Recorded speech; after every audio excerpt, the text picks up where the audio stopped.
Hey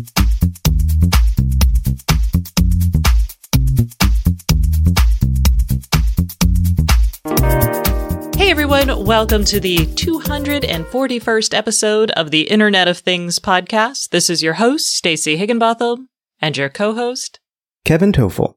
And we have an awesome show for you today. We're going to tell you to put your Google Homes in a closet.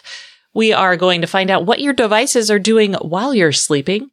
Plus, there's a new product that will help you with that. We're going to talk about who should have bought Fitbit. We're going to talk about Cortana's new skill set, Ecobee's new skills, and some big news from the smart apartment world. Plus, Google's open sourcing a security chip, and could that work for the IoT? And, as promised, I am going to tell you what I think about those new smart holiday lights I purchased. We're also going to hear from a new sponsor this week, Legrand. And our guest is Lee Odess, who is SVP of Strategic Partnerships at Allegion. He's going to be talking about how partnerships have changed between manufacturers and the smart home, and how the intelligent edge is going to make schools safer. All of this, plus a little bit more, after a word from our sponsor. This week's sponsor is Affero. Why do you need the Affero platform? Because you're building multiple smart products at scale. You need an end-user experience that amplifies your brand. You need security and data integrity that you can trust. You need response times measured in milliseconds, a consistent development and technology reuse, and a single mobile app for all of your devices. This is all built on the 5th largest patent portfolio in the IoT. You want it all, and Affero delivers. Get started at affero.io. That's AFERO.io. Okay, Kevin. Let's get started with a security flaw. I love these. I really love people who are so innovative that they're doing this kind of stuff. So the story is that products from Google, Amazon, and Apple, the voice speakers, so HomePods, Google Homes, Echo Dots, etc. The Galaxy Home? Samsung Galaxy Home? Oh, possibly. That doesn't exist. It exists. It's just not for sale yet. I was like, oh, okay, fine. If you have one of those beta testing, stick it away from a window. So this story is all about, this is from Ars Technica. Researchers have determined that these devices are vulnerable to attacks that use lasers to inject inaudible and sometimes invisible commands into devices. And people would do this to unlock your doors. They say start vehicles. I think probably a more reasonable thing to think is probably starting up, I guess, maybe an appliance. I guess I could preheat my oven. I'm trying to think of all the things. And they talk about this. It's basically if you shine a laser at one of these things, it allows them to give commands to these devices. And they can even brute force a password or PIN. So even if you have a PIN to, for example, like to unlock your door, they can apparently do this via the laser from as far away as 360 feet. Yes. Now, it's not the light itself that is, well, I guess the light is doing this, obviously, because you're pointing a laser. But what they're doing is they're modulating like a voice recording through the laser. And the microphone is picking up the voice commands through the laser itself. So it's as if that person was right in your house speaking to whichever digital assistant they wanted to hack. And they showed this through a window, and it is long enough distance that for me, I would call this a remote attack. Mm-hmm. And the scary thing for me is the idea that the mics in here respond to light as if it were sound, and no one knows why. Right. I'm like, okay. And I know that ours has reached out to Google, and they're going to be looking into it. I don't know if any of the other companies are looking into this. I don't know what the mitigation would be just yet. I'm not too concerned with somebody, I guess, unlocking the doors to the house, although it would be pretty easy to open the garage door because there's no pin on that in most cases. I worry that they could activate the microphones for a long recording session, and somehow, how would they get at that recording? I don't know, but Madam A, take a memo. Yeah, that worries me. And keep in mind, this is, I guess I'd call it a demonstration of a security flaw. It's not that they went out and did this nefariously. and it requires a line of sight. It does. In this research, it's from one of my favorite researchers. It's a gentleman by the name of Kevin Fu, and he messes with MEMS. Like, this is his job. He is someone who talked about acceleration hacking accelerometers a couple years ago. His whole job is to mess with MEMS, which are micro electromechanical machines, which is a really long word. But basically, these are devices that turn the analog world into a digital world. So think of things that measure temperature. All sensors are pretty much MEMS. Mm-hmm. And in this case, basically, light can trigger microphones, and you can figure out the right modulation scheme to make it sound like you are talking to a device or a person is giving a verbal command to the device. And I just love this dude. Yeah. Yeah. I just thought of something, and only because it's not mentioned here, but one way to potentially mitigate it right off the bat is to use some type of voice match. If you've enabled that, I would imagine this would not work. I'm just not good at voice match. You're saying it wrong. I don't know why it doesn't work for you. I don't either. I have such a distinctive voice. I feel I'm a podcaster, for God's sake. Okay. But regardless, this is out there. So, don't stick your, I just don't know. Don't stick your devices by an open window or like a glass window that doesn't have blinds. I mean, what do we tell people to do to prevent this? I don't worry know. About it? I don't think it's anything to worry about. I think this is one of those, hey, look what you can do. And everybody says, oh, I hope that gets fixed. But nobody on the consumer side ever does anything for it. They wait for a mitigation if there ever is one. Yeah. I mean, I could see one, the modulation schemes, those would have to exist and you'd have to download those. The lasers themselves are not expensive. So if you could, it's relatively inexpensive. I'm just thinking about like the likelihood of someone coming. It's a few $100s. It's a few $100s to put the whole package together to make this work. Okay. So you'd have to be feeling pretty nefarious. Yeah.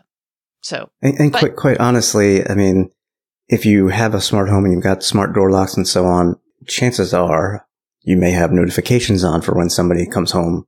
And if somebody does open your home with this method, you might have an alert anyway. So granted, that doesn't stop them from doing something, but I'm not concerned about this personally. All right. So what I'm hearing here is Kevin would like everyone to go try this attack on his home. On my house. And my address is... Okay. Speaking of security, one of the things that I think is important for security is understanding what your devices are doing. And are they doing things that you expect or not? And to that end, we have a blog post from security company Minim. And what they did is they, like several other options on the market, track the data from your smart devices and what's going over your network, basically. And they came up with some surprising results, and we're not 100% sure how we feel about this. Yeah, and keep in mind that they sell a product that monitors Wi-Fi or home broadband usage and so on. So that's part of the drive here, but I still appreciate they're putting this together. Basically, what they did is they measured the data upload and download on 6 devices. Not all of them are IoT devices, such as the Xbox One. I would not consider them an IoT device in the traditional sense, but okay. But they also included Philips Hue lights, Nest camera, the iPhone X, Google Chromecast, and the Amazon Echo. And basically, they've got graphs here. I think everybody should take a quick peek at this through the link in the show notes to see these graphs, because it's a 24-hour time period where they have demonstrated or gathered data on how much upload and download bandwidth each of these devices uses at what time of the day. And some of this you would certainly expect. The video type devices, an Xbox, a Chromecast, and so on, are downloading tens and tens of gigabytes of data in the after work hours, for example. But there's a couple of interesting bits in here, and that is, one, you can see how much data is uploaded per their study from a Amazon Echo, and at 2 a.m, it really shouldn't be uploading much of anything for most people, and yet they found the average upload to be 4.71 megabytes of data. And why, I guess, would be my question. We don't know. So I think that's kind of what they were going after. That's the most interesting aspect of this report. But if you're curious how much these devices do on average upload and download, it was definitely worth a look. what is Amazon uploading at that point in time? I don't know. There are tools out there that can help us, and I know we're going to talk about one in a minute. So, yes, I thought you were going to make an elegant segue there. well, I didn't know if you wanted to say anything about the Minim report before we segued. No, I thought you did a good job there, Kevin. So let's make a less graceful segue. There are tools, Kevin, out there for that. In fact, one launched this week. Yes, and it's actually a new product based on a product that I previously reviewed and used and was very impressed with. And that was the Firewalla, which at the time came in a blue and a red version that allowed me to monitor all of the traffic very easily of the devices in my home, who was using what services, parental controls, the whole shebang. We've already got a review that you can read, but new to the Firewalla platform is the Firewalla Gold, which is a multi-gigabit cybersecurity device. It is similar to the old devices because it has all the same features, but the addition here is that it is also a router. The old models would connect and hang off your own router. So this is a way to remove your old router and use Firewalla for your security as well as your routing. Oh my gosh. But I already have routers. I have mesh Wi-Fi routers. Yes. So in your case, it might make sense to, if you were interested in tracking the data, what servers and countries are my devices pinging, maybe the older, cheaper Firewalla products would be better because this is $359 on Indiegogo right now. They've already blown through their funding goal, which was $50,000. Yes. And they've already actually produced 2 legit products. Correct. So this is not like dodgy. This does not feel like a dream kind of goal. Right. One of the issues that I did have when testing the original products, it did not always play nicely with certain routers because of the mesh networking and some other things. So I had to do like a workaround to get it to work with my Google Home, for example. So to avoid the workarounds and have total control, it might make sense to purchase the router edition of the Firewalla. Oh, but I need my mesh. If you don't, this is good. No, I hear you. I mean, I need my mesh too. So it's a give and take. But again, I loved the original products. I had a built-in VPN server, which was really done nicely and no monthly fees. As I said, parental controls. You can block ads across the home network. It's really, really nice product. So yeah. And I was actually going to buy the Firewalla. I believe it's the Firewalla Blue because I really wanted to see what my devices were doing. Yep. And it's about $179. And instead I spent that money on Christmas lights. So I don't know. Maybe I should rethink that. Maybe. Your priorities, that's okay. That's okay. Yeah. And to be fair, I know there's people already thinking, well, I can monitor that network traffic with other things. Maybe I have a flashable router that I've put some kind of software on. Yes, you absolutely can. I'm not saying this is brand spanking new to the market. So awesome. Okay, moving on from security. This week, Microsoft held its ginormous Ignite conference in Florida. This is their enterprise conference. It's not as fun as Build, I don't think, but that's because Build is for developers, and I like developers. What's wrong with developers? No, I said I like them. Oh, okay. Developer conferences, to me, are more fun than enterprise conferences. Yes. Go figure. Anyway, I imagine most of our audience is probably nodding their heads. At this event, they announced a lot of things like a social graph that belongs to the company, and it looks really compelling. But we're not going to talk about that because it's not IoT related. We are going to talk about Cortana, though, because Microsoft really articulated a vision for Cortana that I think is smart and I'm really excited about, which is Cortana as an assistant for productivity.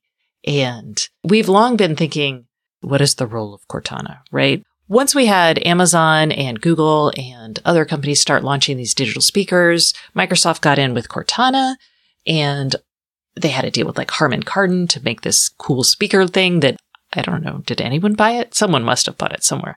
A few people bought it. But now they're pivoting and they're putting Cortana into the business setting. And this makes so much sense. They actually did a deal with Amazon where you ask Madam A for Madam A related things, and then you talk to Cortana about your email. It's not the most elegant integration, but maybe we'll see more as Microsoft focuses on this. But if anyone can get this right, I think it's Microsoft. And having voice access to your email, not just to read it, but also to ask like for sales figures. Think about like how many times you go searching through your email for like, and I just did it with a flight. I was like, am I flying out of Newark next week? I don't know. But if I could just ask my email that would be amazing. And I do ask it when search, but where were those third quarter numbers? That's the kind of functionality I would love to see Microsoft really focus on, because they have the ability to focus on security side of that. Like, do you have access to that data? And really, I guess, making it enterprise grade. I don't know what else to say. Well, let's put it this way. It makes sense to me from an ecosystem standpoint, because Cortana is like a lost child looking for a home, and Microsoft can provide that home. So they're enabling this in the Outlook app in iOS. Android support for the Outlook app with Cortana is coming in the spring. And that makes sense because Outlook is obviously a Microsoft product, and you trust Microsoft with your email if you're using Outlook. You probably then are okay with Cortana having access to that information as well, whereas you might not be with, say, a Google Assistant or a Madame A. Exactly. Although I do believe that Google totally has access to my email because I am a Gmail customer and a G Suite customer, but that G Suite doesn't have access. Exactly. Okay, we're not going to go there. That's just too much. Okay. Speaking of Google, we talked about last week speculation that Google would buy Fitbit. Well, we thought it would be Alphabet, but Google purchased Fitbit for $2.1 million. This was announced after we finished our show. I think it was Friday that they announced this. And everybody was like, oh, this is great. I'm worried about my data. Will Fitbit still be good? Why does Google want this? Google wants this because they want to improve Wear OS, or maybe they're all about health data. I can say that I think Google really needed access to health data to really improve the ubiquitous overall helpful computing system that they're trying to build here. So it makes a ton of sense that way. I am a little concerned about Google mucking around with my perfectly decent Fitbit hardware. Mm-hmm. Kevin, you wrote about how they could make this not suck. But then this week you had not second thoughts, but you brought up, I guess, an alternative timeline. Well, yeah, because back in August, there were rumors about Fitbit being acquired and it was being shopped around potentially to Google. And on the podcast, when we talked about it, I said, I think Amazon is going to be the buyer, and it's because it's all about the data. So we didn't hear anything more about that, obviously because Google purchased Fitbit. But this week, both CNBC and The Verge found a new fitness section in the Madame A mobile app, and it only appears if you have the Echo Buds from Amazon. So it turns out, because these guys actually were able to use this new functionality, that the accelerometer inside the Echo Buds will track steps. I don't know if there's any additional sensors in there. I tend to doubt it, but this looks like a first attempt by Amazon to have its own hardware in the health tracking area. And I really think what I said in April rings true. Amazon should have bought Fitbit because I think they would less likely to muck around with the hardware, and it would give them so much personal health data. And that's the one thing that they really don't have. They have so much other data on us because we give it to them. We watch Prime Video, we read Kindle books, we listen to Amazon Music, we talk to the Echo devices, maybe you use the Amazon Key in-car delivery service. Well, they need to know where your car is, but they don't know your heart rate. They don't know if you're exercising. And I think it would open up tremendous opportunities for them to have that. So I really do think they should have bought Fitbit. And in terms of those opportunities, I mean, when I'm running, I have to manually track my shoes because I need to know when to replace them. But if it was being tracked for me, maybe Amazon says, hey, subscribe and save to these shoes that you use all the time. Every 4 months, it looks like, there are so many opportunities that it could really, really be a big push, a big positive for Amazon. I am with you. I'm kind of glad they don't have that data because, what if they saw my my excitement while I was looking at a purchase? I'll be like, oh my gosh, Stacey. They could instantly, if it's been in your cart for more than 2 minutes, they can say, we'll give you another 5% off because you're more likely to buy it as a result. Oh, that's totally true. Let's see if that happens. Mm-hmm. Mm-hmm. Okay. Honestly, just to put a pin in this one, I think more people trust Amazon with personal data than they trust Google. And I could be wrong on that, but that's just my... And it's just because, well, I know Amazon's going to use my data to sell me more stuff. And that's a good thing. And they're not going to share it with other people. With Google, Right. and Google did pledge that they're not using the Fitbit data for ads, which is great. Although with this whole works with Nest kind of kerfuffle drama, yes, I will say they are starting to pay attention to like third-party access in a way that kind of makes me feel a little bit better. Fitbit has actually anonymized your data and sold it to third parties for a while. So, I don't know. It's a personal thing. I mean, there's no way I could say everybody should trust this company with their data. It's a personal, individual choice. Let's talk about Ecobee. You have an Ecobee thermostat, and I do. You are getting a new update called Eco Plus. You might get it a little bit later. It's starting to roll these features out to its smart thermostat, and then the 4, the 3, and the Lite coming in 2020. But Eco Plus is 5 different features that you can use. And the goal here is to save you money and save electricity. One of the features is called time of use, and it's trying to take advantage of time of use. So electricity rates based on the time of day to maximize efficiency. So if Ecobee is aware that your utility is going to charge you more starting at, 8 in the morning, it'll try to pre-cool or preheat your house before those higher rates come in. Huh, it's like my oven. Just like your oven? I preheat the oven all the time. Okay. Another one is Smart Home in a way. And it just... Well, they have that. Yeah, this has always been there, but now it's working a little bit faster. It used to take about 2 hours for the Ecobee to be like, I guess they're not home. But now it takes about an hour. Which means if you sit like a slug running around, then it might happen. This actually happened to me with my Nest all the time, because it would be like, oh, I think she's away. But really, I'd just been stuck in my office for like hours on calls. Mm. There's also Schedule Assistant. It will recommend changes. This is where things start getting smart, you guys. It's gonna just be like a Nest. Yeah, it's just like a Nest. It's not going to change your stuff, though, unlike a Nest, which will start reading things and just automatically switch it. Ecobee's going to be like, hey, do you want to do this? Another is Feels Like. It's going to measure your humidity in your house and adjust the temperature, which is really interesting because in a lot of places, if it's muggy inside your house, it feels warmer. Like this happened all the time in Texas because we'd hit the middle seasons like right about now, and wouldn't be cold enough for the heat, but it wouldn't be warm enough that the air conditioning would need to be on, but it started getting really stuffy and gross in the house. Yeah. And then there's community energy savings, which is where things are going to get really interesting. It's going to make tiny temperature adjustments based on when demand for electricity spikes in your community to reduce strain on the electrical grid. And if this sounds like demand response, it's kind of like that. Yeah, I'm curious. Will they need to know who our utility provider is? Because I don't recall telling them that in the app previously. So this may be, a lot of utilities offer discounts if you sign up for demand response and have this type of system.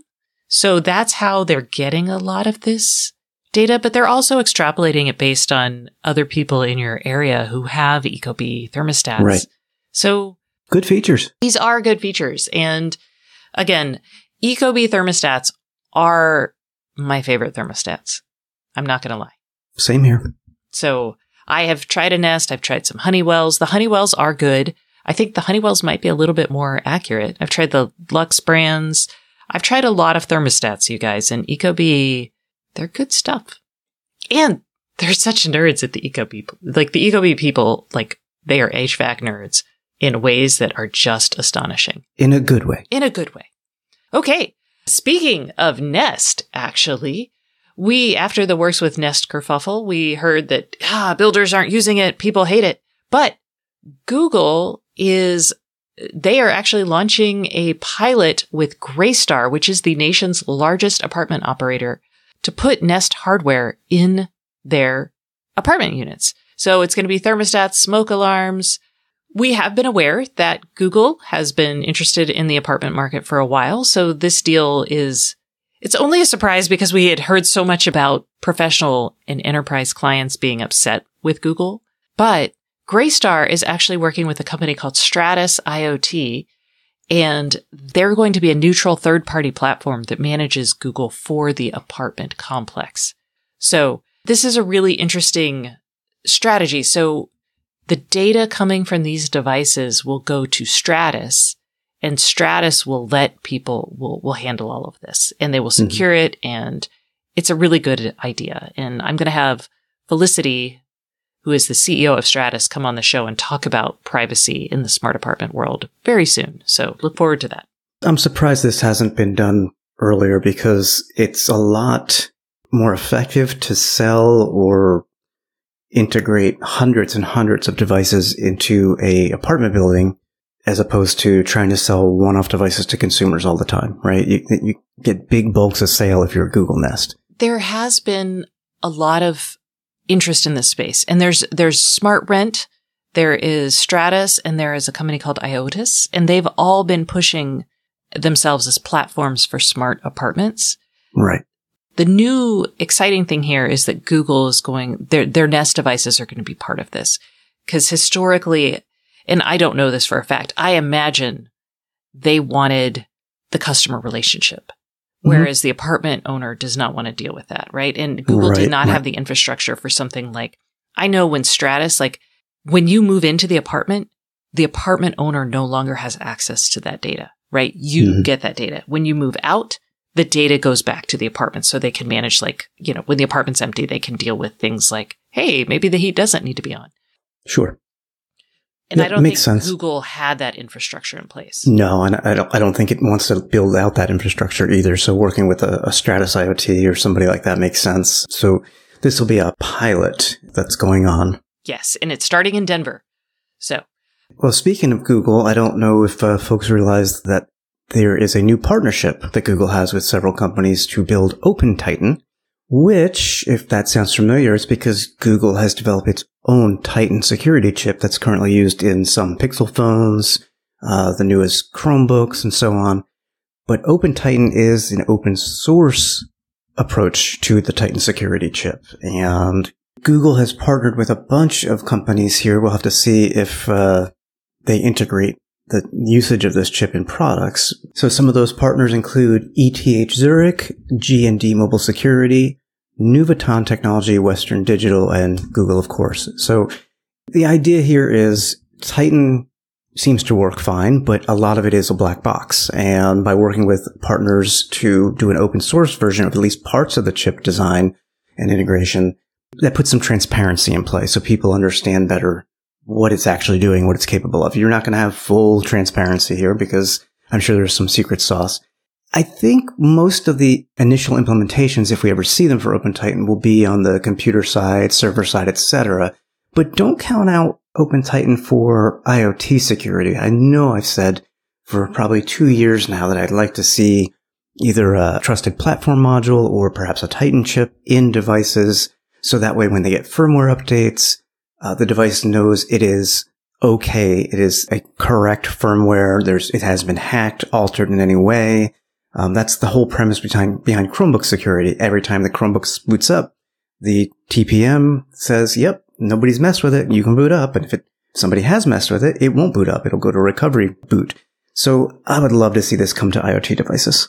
Well, you're in luck because Microsoft's Azure Sphere, which does that sort of thing, it's the same model. And there's actually a bunch of models out there around this, having a TPM or a TEE or a secure enclave, whatever you want to call it. It's having a trusted execution environment on a chip that is enabled, and then having the device check everything before it goes back to the cloud. So Avnet is actually doing a new wireless module called the Avnet Guardian 100. So this is just a module you plug into existing devices. It adds connectivity. It secures them using Azure Sphere, which has the same model that you're talking about, Kevin. And this is available now. So yay! We're going to see Sphere-enabled boards. They're out now. They're a little hard to get, but we're going to see more of them coming in 2020. So we're getting there, Kevin. You're right to want it. We need to get those boards in products. Yeah. We're getting there slowly but surely. Okay. Who's ready for some holiday fun? You are. Yes, I am. You guys, couple episodes ago, I went out and bought these smart lights because somebody asked us about smart lights.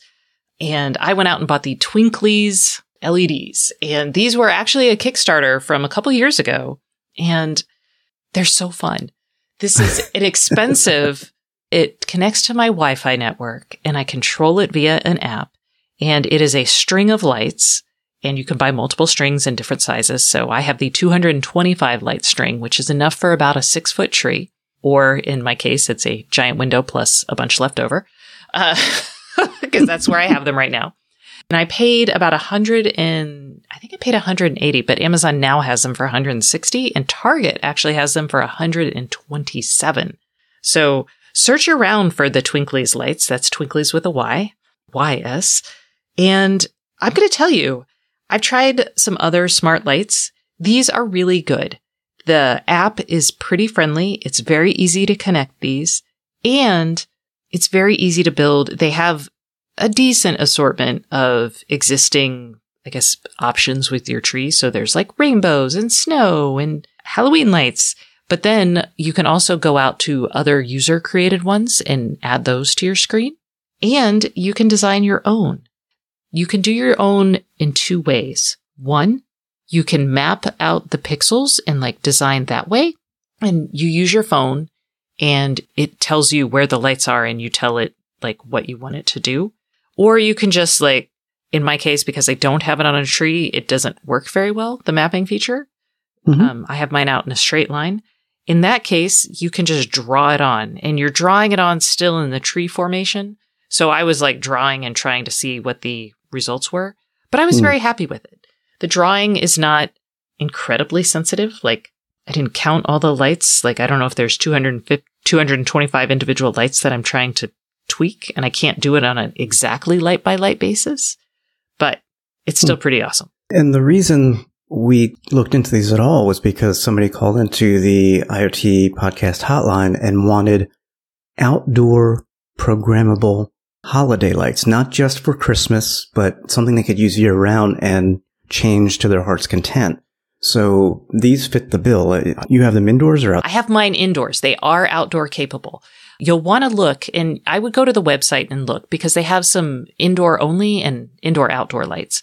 So I have already done a Halloween setting. I've got I'm going to call it Thanksgiving-y. It's just basically warm lights. There's gold and red and some basted turkey color. Yeah, basically just giving you a little fall flavor. And I think I'm going to put them on my tree this year. These are like as much fun for me as the Nanoleafs are. And they're very similar in the sense of like, do you need this? No. Is it going to be awesome? Yes. So, and you does Stacy need this? Yes. Yes. Always 100%. Do I need a Firewalla IoT security monitoring device? Also, yes. But what did I buy instead? Smart lights. Yeah. Because that's who I am. Anyway, I really enjoy it. I think if you have this is not cheap again, but if you have the money and you love holidays, this is kind of awesome. That's that review. Okay. It's time for the IoT Podcast Hotline, which this month is brought to you by Schlage. Schlage's wide variety of smart locks lets you create the smart home of your dreams. Learn more about Schlage's smart home solutions and compatibility with Amazon, Apple, and Google products at schlage.com/IoT. Okay, it's time to announce, first off, the winner of last month's podcast hotline drawing, which is Matt. Yay, Matt! Yay. You have won a Wyze camera and Wyze sensor kit. Yay! If you would like to also be a winner, give us a call at 512-623-7424 and ask us your smart home questions. We are prepping a Q&A episode, and we need your questions, and you will also be entered to win a Schlage lock, which is pretty cool. Mm-hmm. I don't say that just because they sponsor the show. I actually have a Schlage lock on my door right now. So let's listen to this week's hotline. Yes? Yes. Okay, here it goes. Hey, Stacy and Kevin. This is Billy in Montana.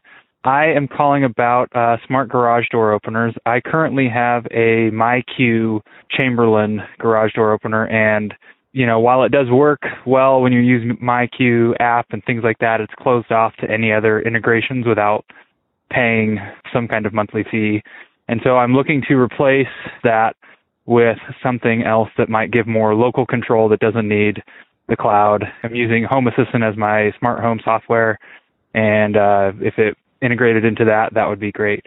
Thanks for your help. Oh, Billy, we have an answer for you. It's a good answer. Because 2 answers, actually. We have 2 answers, yes. Kevin, you want to talk about your answer first because it's probably a little easier? Well, yeah, because we're not sure if Billy wants to replace his entire garage door opener or he just wants to replace the MyQ module. So mine would be just a replacement of a module. I actually purchased a couple years back the Go Control GD00Z-4 Z-Wave garage door opener. I think I paid about $80 for it back then. You'll find it on Amazon right now for about $97. You may find it cheaper elsewhere. You may even find it branded differently than Go Control, but it's all one and the same device. And it works great for my house. It's not connected to the cloud, which is something Billy said he wanted. You can use it with voice commands on your digital assistants. And if you just want to replace the module, it does a great job of monitoring the garage door and controlling it. And if you are willing to replace your entire garage door opener, including the rails, the motors, and all that other exciting bits, Chamberlain is the leader in that space. But there is a company called Mighty Mule, and they make a device eloquently named the MM9545M. This particular device it's everything, and it works with Amazon and Google. I don't know if it's going to work with Home Assistant, but it is a Wi-Fi enabled garage door opener. You get a remote. I don't know if they're cameras. They call them photo eyes. I don't know if they're full-on cameras or not, but those are the sensors that tell you if the garage door is open.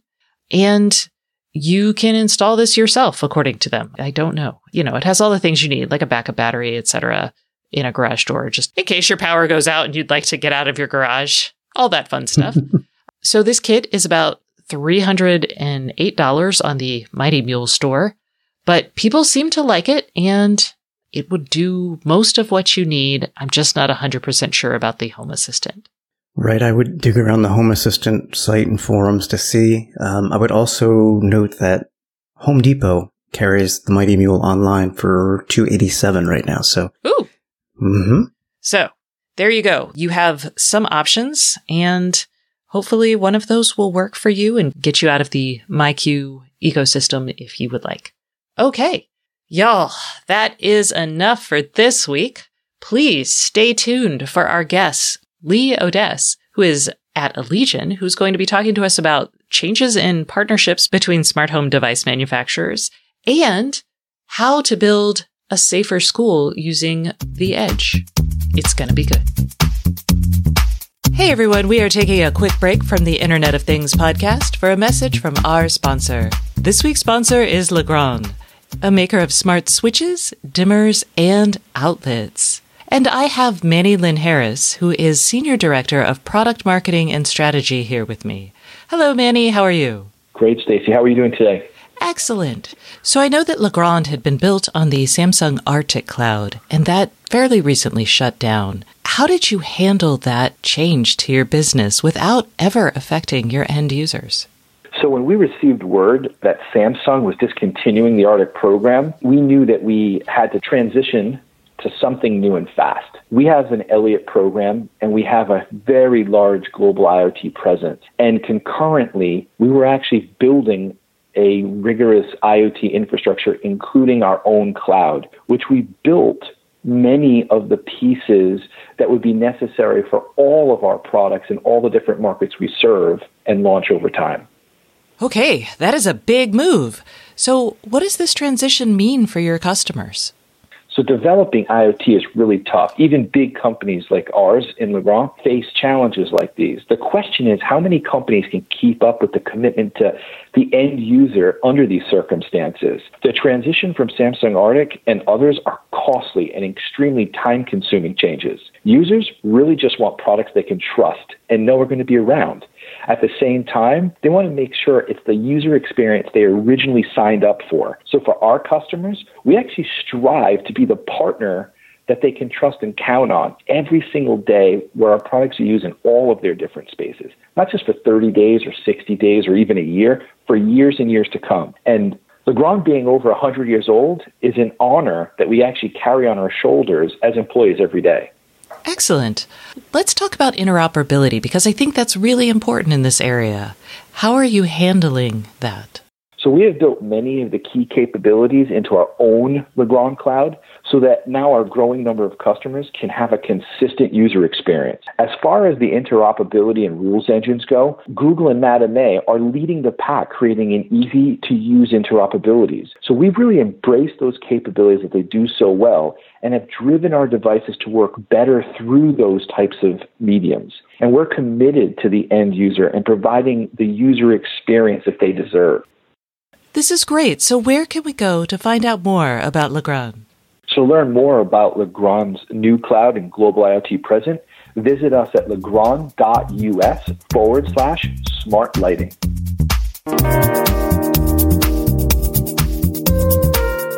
Hey everyone, welcome back to the Internet of Things podcast. This is your host, Stacey Higginbotham, and today's guest is Lee Odess, who is a VP of Strategic Partnering at Allegion. Hi Lee, how are you? I'm great, thank you. Okay, I am super excited because we have talked for, it feels like decades, but it's probably only been a couple years. And we have so much to talk about. Allegion is, I should let everyone know, they are a sponsor of the show. And they make Schlage locks that we talk about all the time. So that's context there. But actually, first off today, we're going to talk about building a smarter edge. And I'm going to kick it off by having Lee tell us not just about the Schlage business, but Allegion overall. So Allegion is a house of brands, really. So if you look across, as like you said, everyone knows is typically from the Schlage brand, which predominantly is in the consumer smart home side. We also have a much larger business in the what we call institutional, and that's everything from the education space, so K through 12 or the colleges, universities, but then also into your traditional commercial office buildings, multifamily living, banking. So really all the buildings that you go into to work and play are typically, our products are there. Y'all, he's talking about those push bars that you hit to open a door in like a building. They make those. Yes. I mean, he's talking about more than that, but I feel like just to give you a little bit more context. So let us first off talk about this idea of a smarter edge, because both in the smart home and in the enterprise, you guys have a piece of hardware that is connected and sits outside the building and controls access. It's important for security. It's safety. People spend on safety. So how are you thinking about the edge that may be a little bit different from other people? Yeah. So as you said, the edge is, for us, is typically on the outside of the building, and it's either a lock or a reader or a push bar. And typically those devices have historically been mechanical, so non-smart, really. And it was just more of an apparatus, if you would, that kept the bad people out and let the good people in, if you would, that were supposed to be there. And then it's progressed now to be tied into an access control system. So in the usual way that those things are set up is all the brains for those things were in a computer in the basement somewhere or in the security closet. And then you used wires that went back out to the edge device, and it just more or less relayed information back and forth. It didn't make any decisions. But now, because of all of the other things that you see going on in the tech space, the locks themselves and the push bars and the parts that make up the door actually itself, we're now being able to put a lot of smarts into those as well and really separate the back end, if you would, where it made all the decisions, to allow the front, and when you first interact with it, make those decisions. It went from being in a computer, then it went to the cloud, and now we're seeing that sort of hybrid approach because of the demands of how the system should need to operate and the responses that they want to have in real time. So let's put an example so people have a little bit of context, and then we can talk about like the business behind that. Do you want to start with schools? I know you guys talk a lot about smarter schools, and it's a subject near and dear to my heart. Yeah, absolutely. So if you look at smart schools, and we can start in the college and universities, so a little bit older kids, if you would. Recently, there's been some news around the work that we've been doing with Apple and then partners like Blackboard, Transact, and Seaboard, where at these college universities, they're taking what they call one cards. So it's the old plastic cards that we used to have where you would buy books and buy food, and you may or may have not been able to use that to get into your dorms, but you had maybe a separate key that did that. Now, all of that is coming together, and it is the essence of delivering convenience and security and safety at the same time. So now my ability to not only get in and have somewhat of a, call it a seamless or frictionless experience on the campus, but there's a good amount of data to understand when things like the lock doesn't unlock, or in some cases there may be some policies in place like around tailgating that they're looking to control. And it just gives a much better visibility, if you would, to the way that the space is operating, delivers much more safety and security on that end, but then also delivers convenience. So 1 second, and explain to people what tailgating is, because tailgating on college campuses is not what you're talking about necessarily. What I'm thinking about is not what you're talking about. No, it's definitely not the fun part on Saturday mornings before the big game. It's actually this idea that you have access to a door, let's say, so you swipe your card or use your phone to get in, and the person behind you follows behind you, and they don't swipe or use their phone to get in. The case of you having someone go with you is considered tailgating, and it's a security risk that you have that you can maybe be letting bad people in that shouldn't be in the space. So now, with more compute at the edge and the ability to understand the knowns and the unknowns, let's say, or it can maybe make an audible beep when it notices, because you're using video cameras there as well, so you can cross between, I had one swipe, but I see in the camera that two people came through, things like that, to bring a level of awareness to people that are tailgating to drive a better security policy for your buildings. Okay, so that's happening on college campuses, and I know that you're doing work with access to elementary and middle and high schools, and a lot of what's happening in the U.S. around school shootings is pretty grim, and we see a lot of stories about like new architecture for schools that's designed to make them safer, and some of them look very intimidating, I'll say. So I know that Allegion has thought a lot about this. So how are you guys thinking about ways to make kids safer in their schools?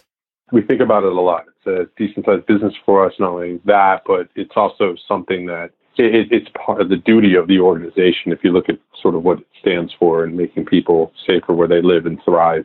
So we spend a lot of time on that area, and it's a focus that we have. And it is actually something that gets me excited. So if we take what is traditionally an emotional negative story in a lot of ways because of the tragedies that you have around that, if we couple that with the edge side, historically a lot of the systems that have been installed in the schools, it's really about after something happens. You have cameras that, you can see what happened, or an alarm goes off after something bad happened.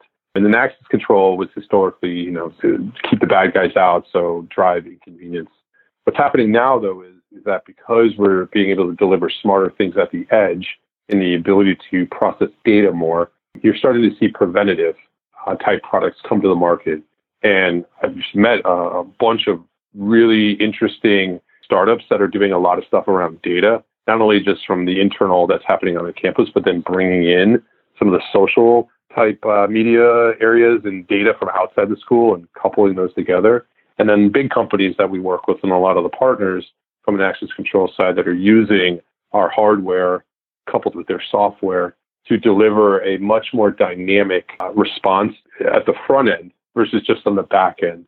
And with that, that's where I could see the positive happening, something that's a tragedy and unfortunate, driving real innovation. And the edge is going to be, in my opinion, the key tipping point, if you would, of really starting to see us do some really interesting stuff on colleges and K through 12 and really making that a safer place. Can you give an example of like some of the interesting, cool stuff that you could do or that you could see happening? I'll give you an example. It's a pretty straightforward one. So we have a product called the RURM. And what that is an electrified push bar that we talked about. And historically on college campuses, that was done with if there was an emergency or you had to go around, somebody with a hex key. And the hex key is, like a hex on the end, and they actually stick it through a hole inside the lock and they had to turn it. Very manual. Now the devices have smarts inside of them at the edge that can work dynamically now, that if there's either a lockdown when you press a button or the access control systems know because of time clock or there's an emergency, whatever it might be, to be able to respond. so that you don't have those areas of insecurity when you need it to be secure. And that's, in my opinion, is a good example of an edge device that has historically been not smart, being able to be smart because the ability to reduce the overall size of the electronics now that's inside of it, but then also the ability around battery life and ways that it communicates. There's a lot that goes into it to make that happen to where we can now deliver a safer school. So let's move on from edge intelligence to partnerships. And you've hinted at these and talked directly about them already. But as we make our buildings smarter, our homes smarter, one company can't do it all. That is becoming increasingly clear. So how have you seen partnerships evolve since you've started doing this? And I know you've been around a while, Lee, so I'm curious, like the role that partnerships are playing in your operations and kind of what type of terms that you've seen evolve for them. So they have evolved, it's been quite interesting. And it's actually, I would say, accelerated over the past couple of years of looking at these partnerships where before they've been historically based off of, in a lot of ways, three things. There was a need for a specific job that forced companies to come together, that like an end user demanded that your lighting controls worked with your access control system. So it wasn't like a natural sort of partnership, but it was forced to happen. And then when companies got together, they saw value creation and a way to differentiate and market. So like that was like the forced relationship. Then the second one was historically around marketing exercises, where the idea was if we came together, we're two big companies or a big company and a startup company, we could differentiate ourselves. And it was strictly on marketing and kind of gave a good user experience. But in the end, I don't think value creation was that great that you saw that they stuck. And then the third reason why was, my belief, was that historically people thought if we did get together, we can deliver the smart home that everybody's talking about. But it ran into some problems that a lot of times the products that the companies were trying to integrate with weren't built purposely for that. The innovation wasn't developed enough to be able to give that sort of seamless experience that people are looking for, or in the smart home, a lot of ways, they're looking for the Jetsons, if you would. And the products were just never built for it. But the idea, the concept, the desires, and that were all there. Where over the past 2 years, I would say, and really the past year, it's been heavily because people are building products now with the intent of them being in an ecosystem, as well as true, I think, value creation is happening that goes beyond it just being cool, where you're just necessarily like changing from what you did in the analog world to now do digitally, like unlocking my door with my phone or turning my lights on with my phone. Like it was cool and trick, but in the end, kind of wore off for a lot of reasons. So we're now, it's a fundamental part of the expectations of how the systems should work. And it is a fundamental part of how they're being built with things like APIs, for instance, that now allow for the integrations to drive real value.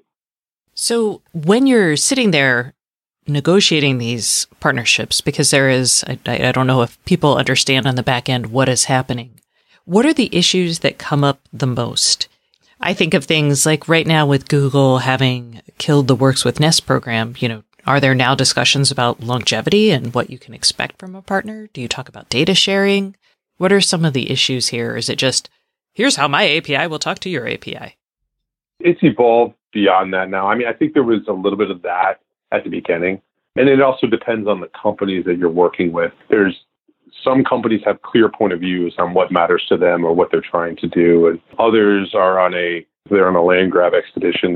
They kind of don't care about certain things, but they care about others. So the unfortunate part is that they're not all the same. I guess that's the fortunate part, right? So because they're not all the same, you're allowed to get creative. There are some typical things that do come up on a regular basis, and then they do change as the mood in the public sphere, if you would, changes.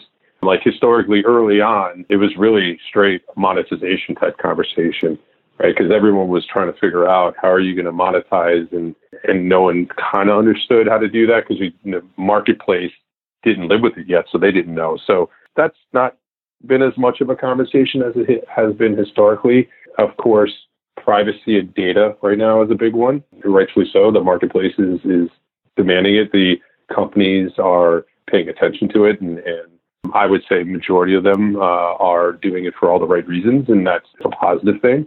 it comes up with some of the sort of things underneath the covers that you don't see as a consumer, like how do you handle updates and what happens if a consumer wants to go from one ecosystem to the next ecosystem? How do you do that? There's this desire right now for standardization on protocols. Like early on, as you know, like people really care. Is it Zigbee? Is it Z-Wave? Is it this? Is it that? And we're starting to see that not matter as much, but the ability to support those different things and this desire not to have to repeat and do complete one-offs over and over and over and over again. So there's a negotiation that happens around that. Companies have clear point of views on the experience that they're trying to deliver. And that's where it kind of gets interesting when you talk about some of these standardizations.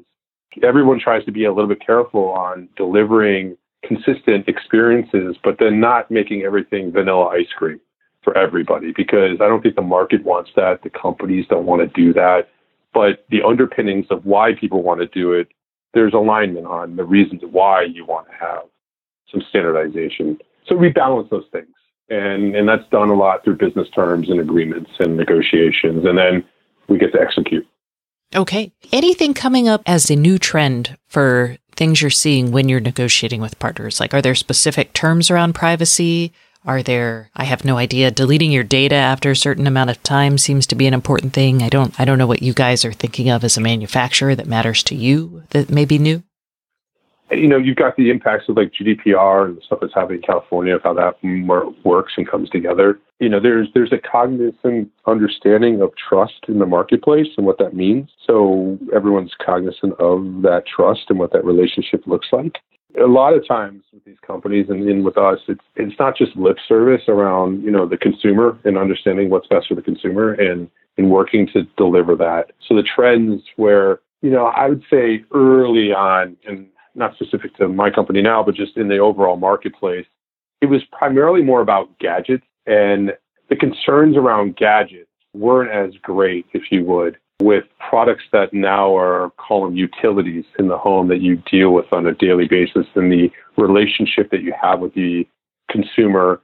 And, you know, take a brand like us that we've had Schlage for 100 years, right? Where there's a reputation in the marketplace and a promise that we have on the brand side that we want to continue to keep, which is different when it was initially early on in this whole thing where it was mainly about gadgets. And you didn't necessarily worry about the brand and sort of longevity, and it wasn't necessarily utility. Now, again, there's examples that you can show that that's not true, but majority that it was that way. I would also say it was very different back then when it was about motorization and automation versus a smart home, which is doing things like health and safety and just a better way to live versus, you know, I think it'd be cool if I could turn my lights on from my phone. So that's just a different promise to the marketplace that you have now, that the marketing and those drivers aren't necessarily in the pole position seat driving the conversation anymore. You have areas that haven't shown up to meetings like that historically that now, you know, the legal department's there and the customer privacy person's there, and that's all positive. Well, Lee, thanks so much for coming on the show today. I really appreciate it. Absolutely. Always love doing it, and thank you for the opportunity. That's it for this week. Thanks so much for listening. And remember, if you'd like more IoT news, sign up for my newsletter at stacyoniot.com. We'll see you next week.